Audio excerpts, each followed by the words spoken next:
PM Modi ने जनता का आभार जताया, बोले इस आशीर्वाद के लिए पूरे देश का ऋणी हूं।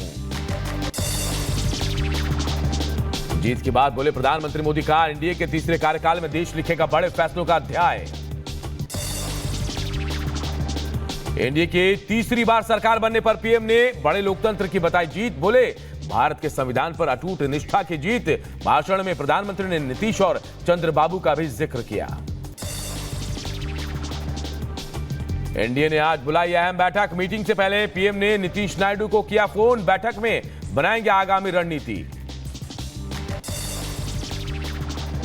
वाराणसी से पीएम मोदी ने लगाई जीत की हैट्रिक, जीत के बाद पीएम मोदी की प्रतिक्रिया, कहा बाबा विश्वनाथ के आशीर्वाद से काशी के सम्मानित मतदाताओं ने लगातार तीसरी बार मुझे अपना सांसद चुना। आज दिल्ली दौरे पर आएंगे बिहार के सीएम नीतीश कुमार, एनडीए की बैठक में होंगे शामिल, पटना से दिल्ली के लिए होंगे रवाना। आज सुबह 11:30 बजे हो सकती है मोदी कैबिनेट की बैठक, सूत्रों के हवाले से खबर, मीटिंग में शामिल होंगे कई बड़े चेहरे। आज दिल्ली में इंडी गठबंधन ने बुलाई विशेष बैठक, आगे की रणनीति पर हो सकती है चर्चा।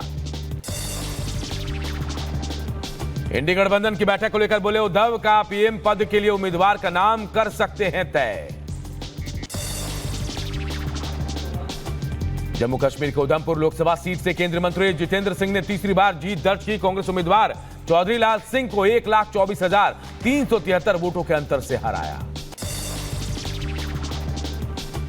चुनावी नतीजों के बाद कांग्रेस अध्यक्ष मल्लिकार्जुन खड़गे ने कहा, यह जनता की जीत है, लोकतंत्र की जीत है, यह मोदी की रणनीति और नैतिक हार है। चुनाव परिणाम आने के बाद कांग्रेस नेता राहुल गांधी की प्रतिक्रिया, हिंदुस्तान के गरीब और कमजोर लोगों ने संविधान को बचाया, कांग्रेस ने स्पष्टता से एक नया विजन हिंदुस्तान को दे दिया है। राहुल गांधी ने यूपी के रायबरेली और केरल के वायनाड दोनों जगहों से जीता चुनाव। प्रेस कॉन्फ्रेंस में कोई एक सीट छोड़ने के सवाल पर राहुल गांधी ने कहा, मैं पूछूंगा और फिर फैसला करूंगा। हिमाचल की 4 लोकसभा सीटों पर बीजेपी का क्लीन स्वीप, हिमाचल की सबसे हॉट सीट मंडी से कंगना रनौत ने कांग्रेस के विक्रमादित्य सिंह को हराकर चुनाव जीता। हमीरपुर से अनुराग ठाकुर, शिमला की लोकसभा सीट पर सुरेश कश्यप, तो वहीं कांगड़ा सीट से बीजेपी के राजीव भारद्वाज ने जीत हासिल की।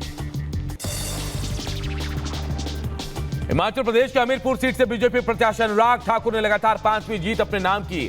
अनुराग ने मुख्यमंत्री और उप मुख्यमंत्री के क्षेत्र में 5वीं जीत दर्ज कर रिकॉर्ड बनाया। हिमाचल विधानसभा उपचुनाव में कांग्रेस की जीत, 6 में से 4 सीटें जीती कांग्रेस, विधायकों की संख्या हुई 38।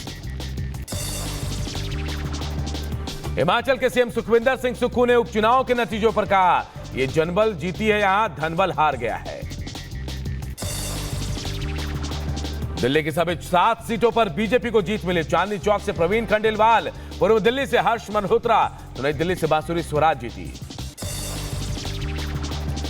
चांदनी चौक से भाजपा उम्मीदवार प्रवीण खंडेलवाल ने मारी बाजी, बंपर वोटों से जीता चुनाव, जीत का जश्न भी बनाया। नई दिल्ली सीट से जीती बीजेपी प्रत्याशी बांसुरी स्वराज, जीत का जश्न मनाया, पीएम मोदी और जनता का आभार भी जताया। चुनाव के परिणाम आने के बाद यूपी में बड़ा उलटफेर, बीजेपी को केवल 33 सीटों पर मिली जीत, जबकि सपा को 37 सीटों पर जीत मिली। वहीं कांग्रेस ने 6 सीटें जीती। सपा कार्यालय के बाहर कार्यकर्ताओं ने जश्न मनाया। लोकसभा चुनाव में कांग्रेस के प्रदर्शन पर प्रियंका वाड्रा ने कहा, यूपी के लोगों ने बड़ा विवेक दिखाया, मुझे उत्तर प्रदेश पर सबसे ज्यादा गर्व है। बदायूं में सपा प्रत्याशी आदित्य यादव ने जीत दर्ज की, 34,991 वोटों से जीते। बीजेपी उम्मीदवार दुर्विजय को दी मात। मेरठ लोकसभा से बीजेपी उम्मीदवार अरुण गोविल की जीत, मेरठ की जनता का जताया आभार। अरुण गोविल ने जनता के सपनों को पूरा करने का आश्वासन दिया।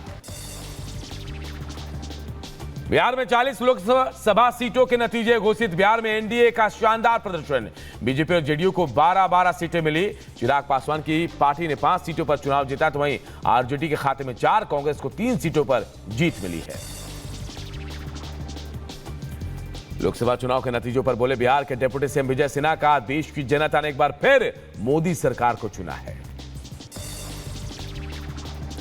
वैशाली लोकसभा सीट से लोजपा रामविलास के प्रत्याशी वीणा देवी ने जीत दर्ज की, जनता का आभार जताया, बोली ये जीत वैशाली की महान जनता की जीत है। पटना साहिब से जीत दर्ज करने के बाद बोले रविशंकर प्रसाद, जनता ने बीजेपी और मुझे बहुमत का आंकड़ा दिया, लोगों ने पीएम के नेतृत्व पर भरोसा जताया। बिहार के बेगूसराय में बीजेपी के फायर ब्रांड नेता गिरिराज सिंह लगातार दूसरी बार चुनाव जीते। सीपीआई के अवधेश राय को 80,480 वोटों से हराया। जीत के बाद बधाई देने वालों का लगा तांता। बिहार के पाटलिपुत्रा से आरजेडी प्रत्याशी मीसा भारती की जीत पर भाई तेज प्रताप यादव ने कहा, यह पाटलिपुत्र की महान जनता की जीत है। जनता ने रिजल्ट देने का काम किया। पाटलिपुत्र से मीसा भारती जीत गई है।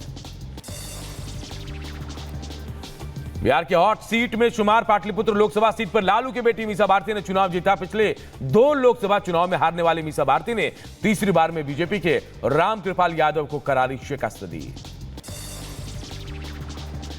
छत्तीसगढ़ में बीजेपी ने एक बार फिर से शानदार प्रदर्शन को दोहराते हुए 10 सीटों पर परचम लहराया है। वहीं कांग्रेस के खाते में सिर्फ 1 सीट आई है। लोकसभा चुनाव के परिणाम पर छत्तीसगढ़ के सीएम का बयान, बोले जिन्होंने बीजेपी को जिताने के लिए परिश्रम किया उन सभी का आभार। लोकसभा चुनाव के नतीजों पर छत्तीसगढ़ के डिप्टी सीएम विजय शर्मा ने भी प्रतिक्रिया दी। कहा, देश की जनता ने एक बार फिर मोदी जी को अपना प्रधानमंत्री चुना है। मध्य प्रदेश में भाजपा का क्लीन स्वीप, पहली बार प्रदेश की सभी 29 लोकसभा सीटों पर जीत मिली। पूर्व सीएम शिवराज सिंह चौहान ने 8 लाख से ज्यादा वोटों से जीत दर्ज की। चुनाव के परिणामों पर केंद्रीय मंत्री ज्योतिरादित्य सिंधिया का बयान, कहा हमारे योद्धाओं ने युद्ध में लहराया परचम, जनता का दिल से आभार। इंदौर में शंकर लालवानी की जीत और नोटा के रिकॉर्ड बनाए जाने पर पूर्व लोकसभा स्पीकर सुमित्रा महाजन का बयान, बोले ये तो होना ही था क्योंकि कांग्रेस का कोई उम्मीदवार ही नहीं था। महाराष्ट्र में बीजेपी को केवल 9 सीटों पर जीत मिली, जबकि कांग्रेस को 13 सीटों पर जीत मिली।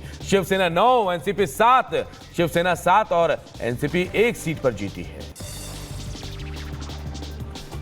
इंडिया गठबंधन को लेकर बोले महाराष्ट्र के पूर्व सीएम उद्धव ठाकरे, कहा हम देश में तानाशाही खत्म करना चाहते हैं और संविधान बचाना चाहते हैं। राजस्थान में बीजेपी नहीं लगा पाई क्लीन स्वीप की हैट्रिक, बीजेपी के 14 सीटों पर जीत मिली तो वहीं कांग्रेस ने 8 सीटों पर कब्जा जमाया। कोटा लोकसभा सीट से जीतने पर बोले बीजेपी उम्मीदवार ओम बिरला, कहा जनता ने मुझे जो आशीर्वाद दिया मैं जनता का ऋणी, उनकी सभी अपेक्षाओं को पूरा करूंगा। यूपी के सहारनपुर में पुलिस कस्टडी से फरार हुआ स्ट्रीट शूटर, बदमाश पर कई संगीन धाराओं में दर्ज है मामला, तलाश में जुटी है पुलिस। यूपी के मुरादाबाद में पुलिस ने की कार्रवाई, फर्जी कॉल सेंटर का संचालन करने वाले आरोपियों को गिरफ्तार किया, लोगों को नौकरी देने के नाम पर करते थे ठगी। यूपी के बहराइच में मामूली विवाद को लेकर जमकर हुई मारपीट, 10 लोग गंभीर रूप से घायल, सभी को अस्पताल में कराया गया भर्ती। यूपी के बहराइच में नाले में मिला शव, मजदूरी का काम करता था मृतक, परिजनों ने हत्या की आशंका जताई। बहराइच में आंधी की वजह से हादसा, पेड़ के नीचे दबकर 2 लोगों की मौत, पुलिस ने पोस्टमार्टम के लिए भेजा शव।